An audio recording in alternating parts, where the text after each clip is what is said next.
Things to teach. Kids in this stage are emotional. What they need to know what emotions are and how to deal with them. I added this actually. It's not in your thing. Because I feel like a lot of people don't know emotional language. They don't know what they're feeling, and they just know, I feel, ugh. So it's great to have like emotional charts, with pictures of faces showing, because your face does reflect your emotions. So it's learning that. They need to know that they're God's child, and He's their father and friend. Because sometimes father has a bad connotation, as we know. Who they are as a person. So beginning to see their unique parts of who they are, and that those are good. That they can have a real relationship with God and experience Him emotionally. Again, this is me, the stuff that I'm telling you. This is what I tell parents who come in to get debriefed what to do with their kids. So that's why it's coming all out. The gospel needs to be explained in a simple way. And then they need to be taught values. Needs to be taught about God, and that it's okay to disagree. That disagreeing is okay. Sometimes I think in the generations now, it's like if you disagree, it's like, can't do that. So, yeah, like you're my enemy if we disagree, and that's not the case. We have different points of view, and that's okay. So, any questions, comments? I guess that's something that we're missing in today's culture, is that Yes. to disagree with you. Yes, absolutely. So I have a sister, and she's mentally ill. She has schizophrenia, and she doesn't think she's ill. So she will take scriptures out, and goodness. At one time, she wasn't eating meat because it says in 1 Corinthians not to eat meat sacrificed to idols. You know that part? I'm like, that's meat sacrificed to idols. That's not meat. I'm like, what about Noah? It's like, God said you can eat the meat.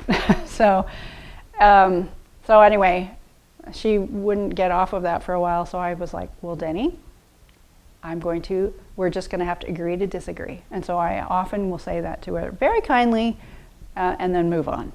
And then if sometimes some of the things she can hear, and she will change and go, oh, that's so freeing. I thought, I didn't know that. It's like something's happened to her brain that she can't think through things correctly, and she kind of zeroes in on one tiny little thing, and it blows into proportion. Crazy stuff. And so it affects her family, and it's very hard. So how do you teach this past that age? Like, we're getting young adults that have never really been taught that. Mm-hmm. So model it first. Yeah. I think modeling is a big thing. Even if you have two teachers up there, like bring somebody in that you don't agree with but you love, and bring something that's kind of not a big deal, that it's not gonna, you all need to be, that's what Youth with a Mission is, right? We all major on the main things. Jesus is the Son of God. The Bible is the inerrant Word of God. Jesus was born of a Virgin Mary. We camp on that because there's so many other little things and doctrines all through YWAM. So, we have to major on the major and not minor on the minor. So, and I feel like I get more out of teachers that I disagree with than agree with, because I was taught to research it on my own. Mm-hmm. But there was this difficulty of no one told me I was allowed to disagree with teachers. So it was teachers are always right. Right. Whereas you're allowed to disagree with your friends. And so that was always a weird line. So coming into YWAM, it's I'm not a real Christian if I disagree with this. Mm-hmm. And then when I was completely released to disagree, I had a teacher I disagreed with a ton, and I had read my whole New Testament that week, pretty much, because I was trying to just, no, I disagree with him, and I get it from this, I get it from that. No. And that was like encouraged afterwards, and I was like, okay, that's, it was just, it's weird how much we learn from disagreement. Right. Well, it's just sharing that story would be awesome. Even within SBSs, we have different, and like my context of SBS, totally different points of view, absolutely. But we still major on the majors, you know what I mean? Like we still hold on to and we love each other. So you love people even when you don't like what's going on, so. Yeah, that's something that we have to be with all of our, specifically DTS, Yeah, but with a lot of other schools, but specifically DTS, it's like we are going to be getting teachers in that we don't necessarily agree with everything, and you will not agree with everything. right, But that's okay. You need to research it yourself. Yes. You need to find out for yourself yes, what it is that they are teaching, and if it is biblically sound. If it is biblically sound, you can feel free to trust it, even if you disagree. But if you do not find it, then the encouragement of saying, we get people here on purpose that don't necessarily agree, because we want you to get to know what it is that you are believing, Yeah. to know what you're believing and why you're believing it. totally. And to a lot of them, that's such a foreign concept that it's, Yeah. what? Right. You're just going to tell me what I should believe? No. Yep. Yeah. I mean, it's going to change even more. Like, I think because, so in America, traditionally, our education system has been teaching people critical thinking, how to think critically for themselves, how to go and research, how to go back and look and stuff. You go to, for me, going to Asia, because I used to go to Asia a lot in Ukraine, they learn things by rote. They learn things by memorization. And they have to verbally get it all back out to the students, our teachers, and that's how they pass.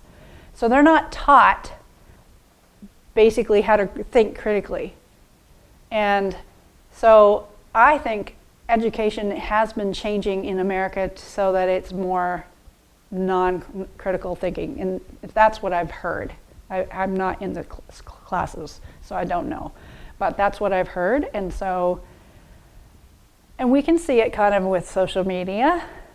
People take on something and they just run with whatever it is. They're taking this information, but they're not really looking into like who said that and what's their credibility and authority and da-da-da. We just take what they say and we go, oh yeah, that's it. We kind of jump on the bandwagon. It's more and more prevalent, so you're going to see it more and more, I think, as we go along. I also just don't know what's true anymore. Like, Right.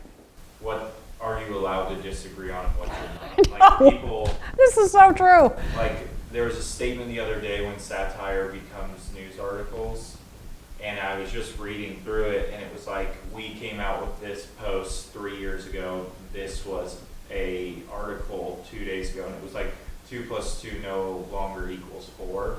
And they were saying that that's now disagreeable, and it's just like, no, it's not. And so people don't know what they're allowed to even Right. argue. So Oh, they it's either argue nothing messed or up. everything, Yes. and then you don't know what sources to believe, and it's just, Common Core. This is nuts. It's really nuts. And I think we're just beginning to start to see this, the ramifications of what's been going on in the last 2 years is just going to start coming out more and more. It kind of blows my brain. We had what's his name? Sano. He's from Kona. He's the Korean. He's over like administration in Kona. He came and taught in he's a really sweet guy in Kona, but he came to Montana and did our staff retreat this year, and he talked about how Andy Bird, you know Andy Bird? Okay, so Andy Bird's daughter was just going into high school and she went into Spanish class. There was like several incidences in this time, but the one that stuck out to me was she went into Spanish class, and if you know Spanish, there's a masculine and a feminine, right? That's part of the language, that's just how you do it, and then there's neutral. One of the kids said, well, we can't have masculine and feminine because that's no longer like, you can't do that anymore. It has to be they, right? This whole thing. And the teacher says, oh yes, we need to think about that. I'll have to bring that to the administration. I'm like, this is a language that's been around for centuries. What in the world? That's what I mean. It's gonna go, it's coming out. So that just blows my brain. So that's what's going on with what's gone on in the last 2 years. So, and that's not COVID. That's the whole thing that happened after. So with teaching, we generally don't have a ton of time. Like, how do you, like, I don't know, that one lady did it in an hour, and like, but she was creating critical thinkers 5 days a week. Right. Type of thing. How would you say to get critical thinking across? There is definitely a way, and it's called inductive teaching. And we're going to talk about that later in the week. Okay, cool. Yes, we want to create critical thinkers. Yes. Good question. All right. It is easier, but it is not doing them any good. And I say, if you're teaching that way, you're lazy. That's awesome. Great. Okay, where am I? There's a person, they can have a real relationship with God. Gospel needs to be explained, needs to be taught values. Okay, all right, we've already done that. 7 to 12-year-olds, creativity, latency, I should have looked that word up because I'm not thinking, widening horizons stage. So they experiment with different ways of doing things. They argue and are active and disagree. Yes. Competition is huge at this stage.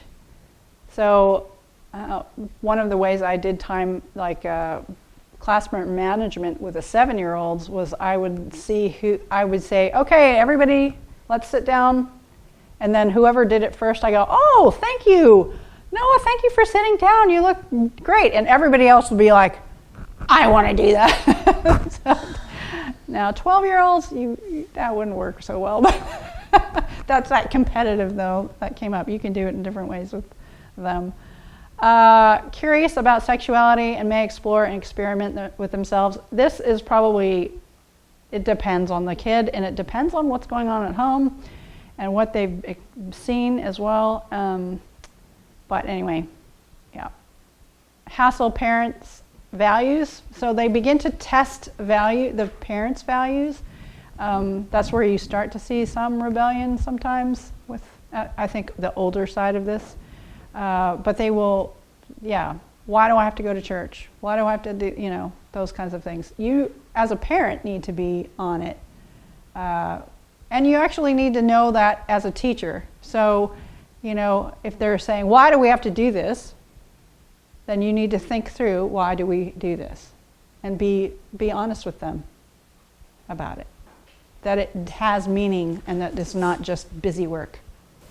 It's actually one of the biggest points he brings up. Oh, is it? I just brought that book, so I'm trying to get with Sam because. What book is it? It's called The Intentional Father. Yep. He talks about passing off values, like family values. Yep. He talks about how one time his son was 6 years old and he was driving to New York because they were playing in church, and he was he felt like he was supposed to apologize to his son for all the hardship of playing church. And his son was like, oh no, this is what we do. We're Tyson, so we play church. And just it was just so ingrained in him. No, this is not just my parents' values. This is my value as well as a family member. Oh, that's interesting. That's cool. So you just need to listen. Being a parent and being a teacher is exhausting, and so sometimes they catch you off guard, and so you never. Never. So you have to watch yourself and your responses, and say, you know what, I need to think about it. I'll get back to you if you can't think of it. Otherwise, think about it and come up, talk about it. So talking about it is huge. All right. Want to be separated from parents but still need their love. So there's this kind of push-pull. Yeah, it's kind of an awkward time. Awkward. Need to make mistakes to find out what works and what does not work, and feelings are pushed down. So where they're a lot more blah earlier, then I think they start to notice that their peers are looking at them and kind of like, what are you doing? And so then they hide it, because peers are so important in this, super important. They don't cry easily, but if they do cry, then they have needs that should be addressed. So obviously I think in any stage you need to do that. They are involved in lots of activities like sports and music, so they tend to start moving into different giftings. They pull away from the opposite sex and connect with the same sex. I remember thinking, ew, boys. Boys, ew, girls. That happens. The runaway stage. I remember doing that, actually running away. They're developing their values that were taught earlier. So they begin to take it on. When I was 12, my mother became a Christian when I was 12. And I had this conversation going on inside of my heart and head. I remember in 6th grade very distinctly. And my grandfather just died. So it was like there's a lot of upheaval that was going on in our family. And I remember thinking, is there a God? And I don't know why. I mean, I think this is so God, but I felt like I said, oh, well, Jesus was alive and he's God. So there is a God. That's, that's called simple faith, right? But it was like I had a determination. No, there is a God because of that, for some reason. And I didn't have a lot of church background. I was the kid who would go to church at Christmas and Easter. I remember sitting in a Sunday school with other kids and the teacher asking me, who's one of the apostles? And I didn't know. I had no idea. Zip. Zero. No idea. So it was hard. But anyway, they're developing their values.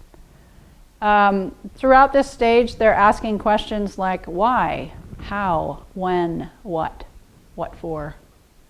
So if there's a problem if they exhibit withdrawn behavior, personality problems, or over-adaptive, like they, I think they're not themselves. They're just doing whatever everybody else does. It's really raining. Adapting to like whatever they're surrounded. Yeah, I mean, I think there's some personalities are that way anyway. I'm definitely that way. But I think, like the water person, I don't know. Is that the water person? Yeah, it's the water person. I don't know this very much. I'm just talking to certain people and then I hear it and I'm like, oh, okay. So, very, very, very flexible, but it's almost to the point that they're a doormat. And that's not good. So. Just a question with latency. I mean, I know that you said you didn't look that up. Yeah. Just thinking about it with computer terms, that's the delay between request and action. Mm-hmm. Is that a kind of a thing with this age group as well? I mean, I know you said you didn't look. Yeah, I didn't look it up. So. As I understand the concept is. Right. It's the delay between a command or the request and the response. Right. I think they're thinking through it. I mean, if it's that, I'm thinking it's like they are taking in information, but it's becoming more objective, and I think they're actually thinking what do I do in this thing? So that's what it's off the top of my head. Okay, yeah. So, but I do think that's what's happening because they are developing their values and they're like, do I believe that or do I think that? And that was what happened with me going into, I think it was a bathroom. I went into the bathroom and was like, is there a God? That was interesting. So, all right. Things to teach. Yes.